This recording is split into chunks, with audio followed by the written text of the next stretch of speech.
Hey guys, Crypto Lazy Geek here, and welcome back to the channel. Today I am only 1 year late in checking out this little camera, or actually big camera by ZW. This is the ZW ASI2600MC Duo. And so this camera actually is not only a single camera, it has two cameras in one, and I'll get into the details in a moment if you're not aware of exactly what this means. Now, of course, I'm 1 year late because this camera was released roughly 1 year ago for NIF 2023, as I recall. But I'm also early, or kind of, because there's also the monochrome version of this camera that's coming out, or has come out, or coming out soon. I'm not sure anymore. So I'm just in time because the monochrome version should perform pretty much exactly the same way as the color version when it comes to using that secondary sensor that comes in the camera. So just to explain exactly what I'm talking about here, if you're not familiar with the duo concept that ZW introduced and that was used a long time ago with some CCD cameras as well, it's that normally when you're looking at an astrophotography camera like this one, the TopeTech with the same IMX571 primary sensor in there, well, you have the camera, you have the primary sensor here in the middle of the camera, and you don't have a secondary sensor. So what I would do is boop, attach it to my telescope, and then I can take pictures with my camera.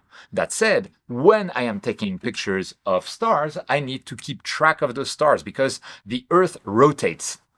So annoying, right? The Earth rotates and we need to keep track of that rotation. We're typically not precise enough to do it correctly. So we need some kind of feedback loop to tell us like, hey, you're going off course, correct this direction, correct that direction. And this is normally done with something like this, which is a tiny little telescope here with a tiny little camera as well. And those are used just to look at the star and basically tell my telescope like, hey, you're deviating, you should go back this direction, etc. So that's an auto-guiding system with an auto-guiding guide scope and guide camera.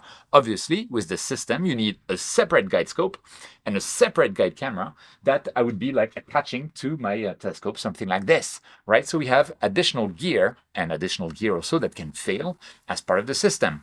Alternatively, we can have something else, which is an off-axis guider like I have here, where the off-axis guider has a little tiny prism or mirror here at the top so that it can be attached like this, and then the light rays go into the off-axis guider. If I attach my camera to it and the camera is attached to the telescope, you can see that all of the light, or most of the relevant light, will just go down to the primary sensor, just like before, except that some of the light will be caught by that tiny little mirror there, or prism, and it will make its way to a little camera, that red thing at the top, which is a little camera, and then it does exactly the same as this little thing here, except that it does it via the main optics. It reroutes some of the light gathered by your main telescope, puts it on a small secondary camera, and then we can use that to auto-guide, or to basically do this feedback loop and do our tracking properly.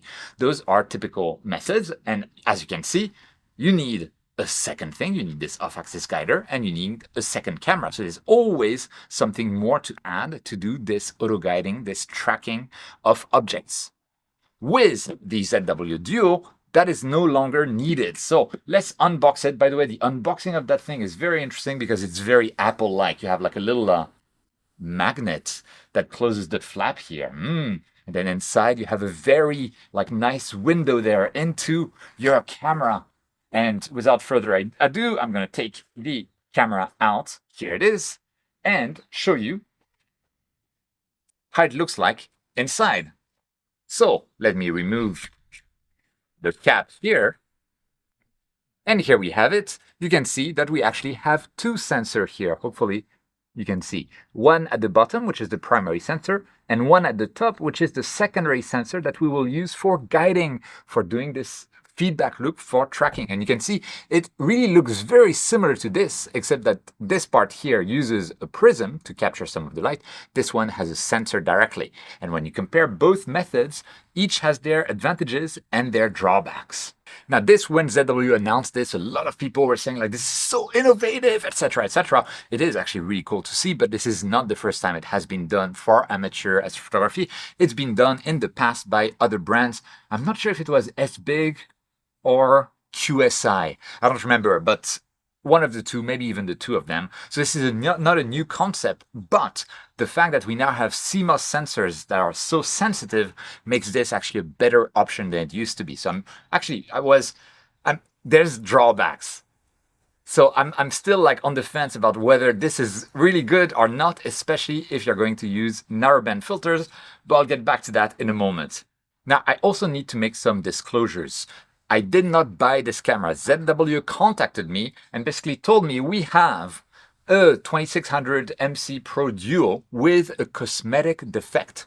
And yeah, I think it's here. I'm not even sure if you're going to see it on camera. There's a little tiny little... yeah, it's true. There's a defect. And so they're like, we cannot sell it. So can we just give it to you? And you don't have to do anything. They know me too well. They know I'm a geek. They know I will receive it. They know I will make a video about it, even if they're not asking asking me for one, like explicitly. They know. They know I'm a simple man. I get a shiny little toy. I have to play with it. But I do have some doubts about it. But again, I'll get back to it in a moment. Now, continuing quickly the unboxing, we also have a secondary box here, which contains really nice cables, actually. I'm used to having flat cables with ZW equipment. Those flat cables sometimes have caused issues with cameras that I've owned. We have a couple of short cables. This is to attach something like a focuser or some other accessories directly from the USB hub that's at the back of the camera.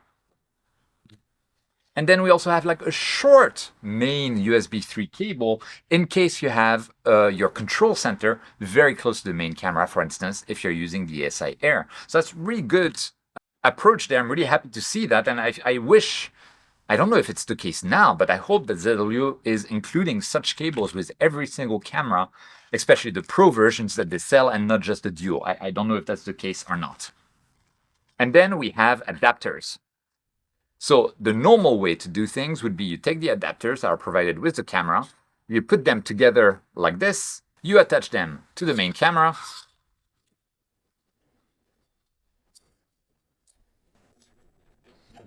and then you attach that to like your focal reducer or your field flattener or the back end of your telescope, which is normally M48. And that's where you run into an issue because the threads there, they're not M48, they're M54. And this is one of the things you need to realize when you're buying one of those Duo cameras. They're not really an APS-C camera. Well, they are an APS-C camera, but the way they attach the rest of the equipment is the same way that the full frame cameras that ZW sell does. So instead of having M48 or M42 even adapters, you have M54 adapters. By the way, I had them in the wrong order. Now it's much better. It looks better. It wouldn't change much. But you end up with M54 adapters. And this makes sense because you need to be able to illuminate the primary sensor within the camera, as well as the secondary sensor that sits above it. It takes a really large amount of surface area. And so that means that in the box, ZW adds an additional adapter, which is a step down from M54 to M48. So now I can take my coma corrector here for my mute behind me, and I can fit this adapter provided in the box by ZW, and then I can finally attach it. So now I have my camera, my M54 imaging train, my coma reducer or coma corrector, and I can insert that into the telescope and we are good to go. Or are we? Because obviously now we have like the right back focus. Those two adapters put together give us 55 millimeters of back focus, which is what most focal reducers, field flatteners, and chroma correctors will ask for.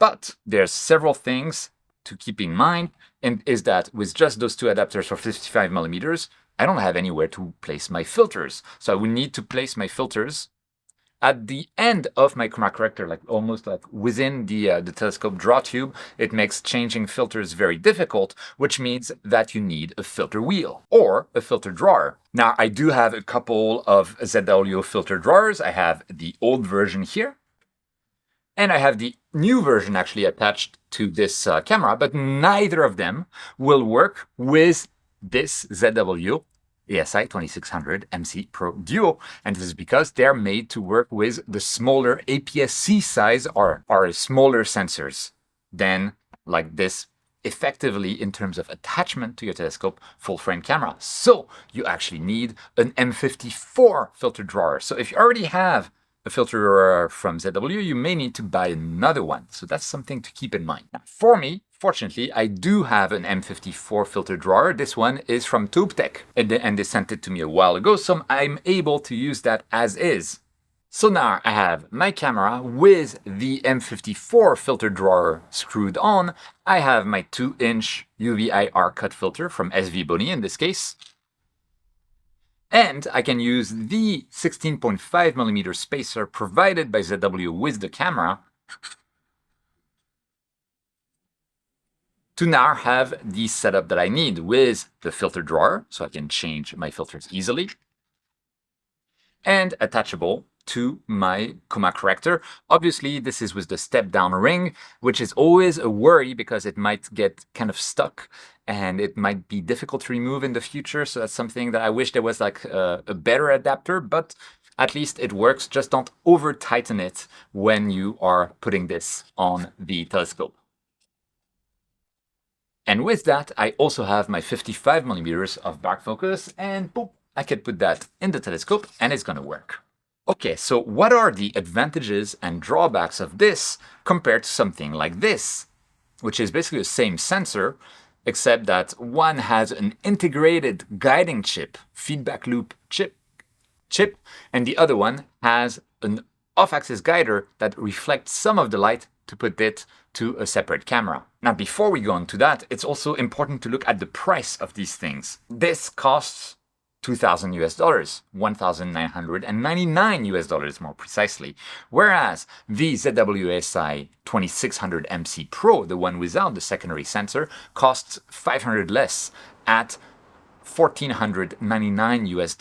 So you have a $500 difference between this and something like this. Actually, the TubeTech version of this sensor costs even less. So you have more of a difference between those two setups. And the off-axis guider, together with like the guide camera using the same sensor that it is in this Pro Duo camera, it still costs less than $500 US. So you are paying a premium to have this. So what is the sensor at the very top, that little guide chip that we have on top of the camera? It is the same sensor that is in the latest and greatest guide cam from ZW, which is the ASI220 camera. And honestly, it's been pretty cloudy, but I've managed to use it very briefly with a UV-IR cut filter for now. And it really picked up a lot of stars, far more than this little camera did, for instance. This is the 120 sensor. Okay, so before I even test it, what can we expect from such a camera? What are the advantages and the drawbacks? Well, first, let's talk about the drawbacks. So the drawbacks is, of course, this is like treated in terms of connection with the telescope as a full frame camera. So you need specific accessories for that, like this M54 filter drawer that I was talking about. Okay, so that's one thing. Second thing is you cannot change the guide chip that you have in there. So if there's a better guide camera that comes to market with like that has better pixel sizes for your needs, that kind of stuff, you can't upgrade, you're stuck with this. Similarly, if you get a much better primary sensor that comes into the market, we have the same story. Although like the IMX571 sensor is still like the state of the art for our hobby. So I'm not too worried about that for the next couple of years at least. But now, the biggest disadvantage of this compared to something like this or a guide scope is that the positioning of your guide sensor there, this tiny secondary sensor, is linked to the rotation of your camera. So if I have this off-axis guider here, and let's say I'm pointing at a galaxy in galaxy season, and my off-axis guider, like the tiny little prism there, isn't large enough to pick up stars because we're outside of the Milky Way and stars, or at least stars are bright enough for us, for guiding, are not enough, then I could try to, rotate just the guide camera. I can do that to find another star. Obviously, this is not possible with the Duo. So that's a disadvantage right there. Another disadvantage, which is also an advantage in my opinion, is that the guide chip sits behind the filter. Whereas you can see that with this off-axis guider, my filter here, the filter drawer, is behind this little prism. So what this means is that the light that comes to your guide camera here is unfiltered. So you have more light coming in. This is not a problem if I'm using a UV-IR cut filter like I have in here right now. But this could become an issue if you're using a narrowband filter, which reduces the amount of light that comes to your primary sensor dramatically. And for your primary sensor, it's great because it actually focuses only on the light that you want. Awesome. But for the guide chip in there, it's not so great. And I think ZW said basically down to 7 nanometers, it's fine. If you get narrower than that, you're going to have issues. So of course, I'm going to test this with 7 nanometers filters from SV Boni, which I presented on the channel before, but also with 4 nanometers band passes from Altair Astro, albeit with a fairly fast scope at f3.5. I might actually use it with another Newtonian I'll feature on this channel soon, which is f3.8, but like relatively fast optics. And we'll see how well it performs in those conditions. So that's the drawback. It sits behind the filter. But at the same time, this is a big advantage because it means that if I'm changing filters on this kind of setup, okay, I'm going from no filter, for instance, to a narrowband filter. That changes the focus point a little bit by 1/3 of the filter thickness in glass, actually. And so that means I will need to move the camera slightly and move the focuser slightly to refocus. When that happens, my main camera will be back in focus, but my guide camera isn't affected by the filter. It still doesn't have any filter in front of it, so the focus point for my guide camera hasn't changed. But I changed the focus, so my guide camera will now be out of focus, and I might need to actually refocus it to get the best performance. That's always an issue with off-axis guider. I actually saw someone, Deep Sky Geek, made a focus motor for off-axis guiders. I wanted to buy it, but they shipped only to the United States. I'll put the link down below and maybe up above to his video. This is fascinating, but it's completely beyond the point. But still, you see, you need to refocus. With this, both the main sensor and the guide chip, they're affected in the same way. So the moment that I refocus my main camera, as I would in a normal imaging session, I also refocus automatically my guide chip. So I no longer have this issue. And by the way, that this tiny knob there is to do fine adjustments of focus on the guide camera or the guide chip that we have integrated in there. And let me show you another advantage of this kind of setup is that once I've set it up on the telescope, I have one less cable. I have one less camera to connect to. It's very elegant. And if you were to put it on something like a Red Cat 51 or 61 or 71, it's a beautiful match. It simplifies the setup a lot. You do not have this wart on top of your main camera. You do not have this big wart on top of your telescope. And you don't have to take care about another focus point compared to the rest. And I have to say, one of the points that worried me about this was the software. Like, how would Nina, for instance, the imaging software that I use, recognize the two cameras separately, like the main imaging camera and the guide chip that are in there as separate cameras? And yes, it does. So I was able to connect without any issue PhD2 to the guide chip and Nina to the main imaging camera. And same story in StellarMate Pro. And same story, obviously, in the ASI Air. It just works. Now, how well does it work under the stars? Well, I haven't been able to test up to now, but I will do so, and we'll have a look at the results together. Okay, and here is our test setup for the ZW ASI2600MC Pro. We have a 150mm f3.8 actually Newtonian telescope here, which is the Apertura Carbon Star. I'm reviewing this telescope, so if you want to see this review, make sure to subscribe to the channel while you're going there, like the video, leave a comment, it really helps the channel out. And if you're planning on buying anything on Amazon or Agena or High Point Scientific, if you do so after clicking one of the links down in the description or right in the description, it actually helps the channel out at no cost to you. And if you're feeling super generous and you want more clear skies guaranteed, you can join my Patreon as a member, link in the description, or join the channel as a member. Every bit helps and you guys truly make the channel possible. Anyway, going back to this, I will be testing this specifically from the point of view of guiding, like how well does the guide chip work in there, knowing that it has to go through the filter before it's able to guide.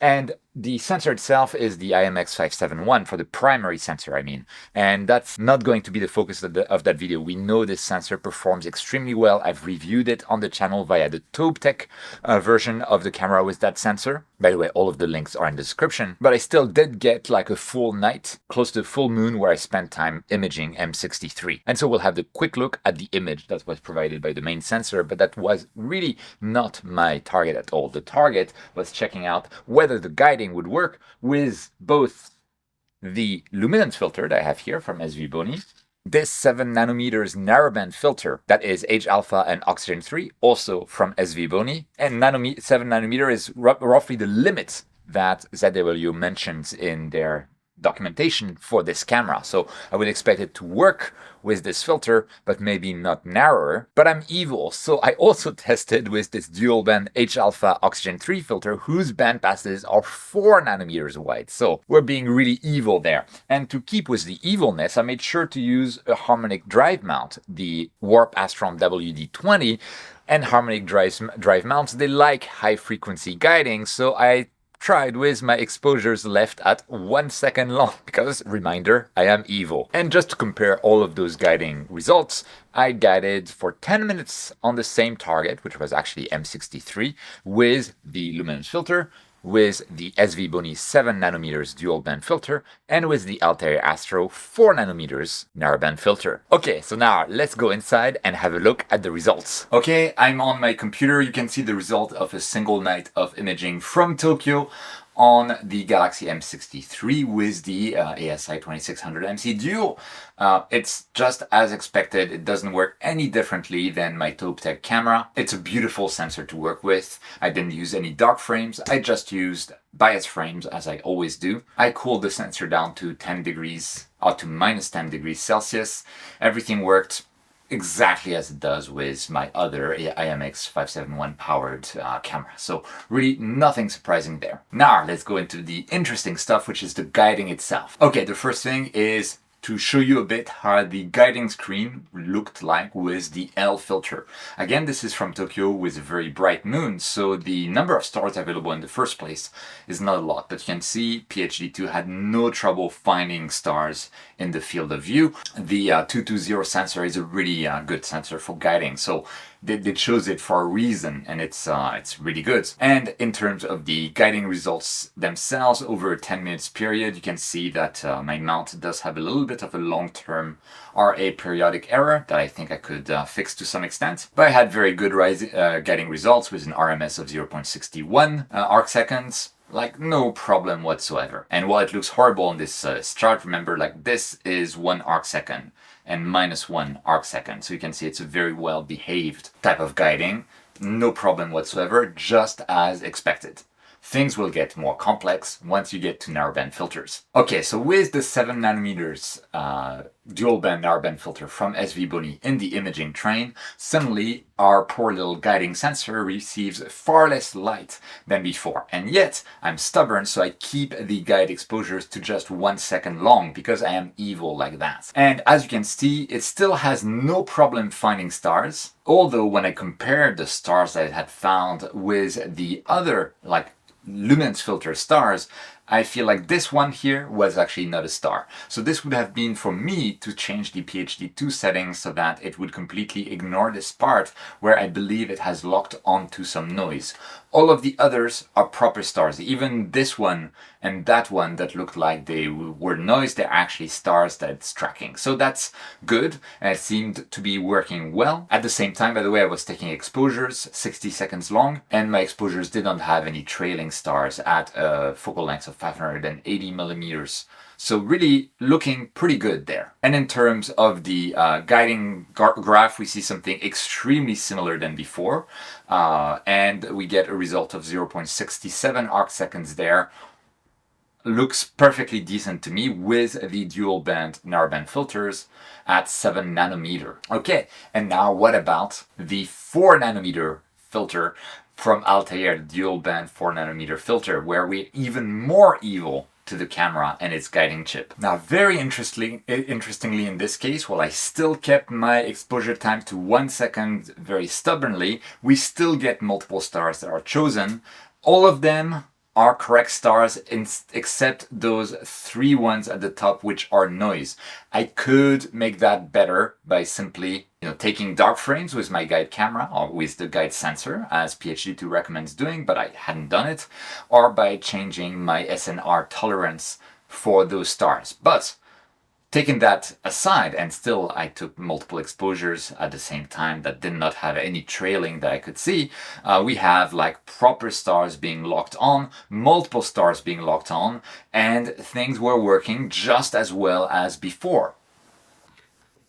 And if I look at the results, it's exactly the same story as before, and we get a result of 0.66 arc seconds over 10 minutes. So even with 4nm band passes, the ZW ASI2600MC Duo seems to be working well, at least on a fairly fast focal ratio telescope like this Carbon Star Newtonian that I was using. So a lot of my doubts were like, okay, then it's working, and I can make it work even better by just taking the dark frames for my guide camera. It's a very usable combo, even with a 4nm dual band narrowband filter. So I assume also the Optolong L Ultimate would probably work fine with this camera, especially if you're willing to increase the exposure length from 1 second, where I was a bit evil, to like 2 seconds. I'm kind of surprised that it's working as well as it is, even though officially, as far as I know, ZW is recommending not using like narrowband filters that are more narrow than 7nm band passes. And so with that, this camera looks really good.